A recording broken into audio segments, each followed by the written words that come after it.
ભયાનક દ્રશ્યો સતત આપના સુધી ઝી24 કલાક પહોંચાડી રહ્યું છે।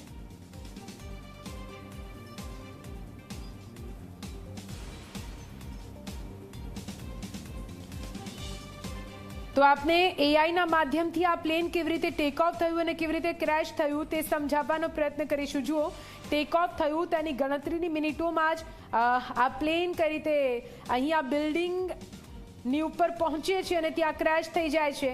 જે બિલ્ડિંગની જોડે આ પ્લેન પહોંચ્યું ત્યાં બ્લાસ્ટ થયો અને બ્લાસ્ટમાં આસપાસ રહેલી તમામ વસ્તુઓ બળીને ખાક થઈ ગઈ છે। 1:38 મિનિટે આ પ્લેન જ્યારે ટેક ઓફ કરે છે અને એની 5 જ મિનિટમાં જે 800 મીટરની હાઈટ પર પહોંચે છે તે બાદ સતત નીચે આવતું આ પ્લેન અને બિલ્ડિંગ પર જઈને કઈ રીતે અથડાય છે તેના દ્રશ્યો તમે ટીવી સ્ક્રીન પર જોયા। એક સૌથી મોટી વાત, જે સમયે ક્રેશ થયું તે સમયે પણ આ પ્લેનની સ્પીડ 332 કિલોમીટર પ્રતિ કલાકની ઝડપ હોવાનું સામે આવ્યું છે। એટલે એ જે અથડામણ છે, જે ટક્કર છે તે પણ કેટલી ભયાવહ હશે। બિલ્ડિંગ સાથેની વિમાનની ટક્કર પણ એટલી ભયાવહ કે બિલ્ડિંગને તોડીને અંદર આ વિમાન ઘૂસી ગયું છે।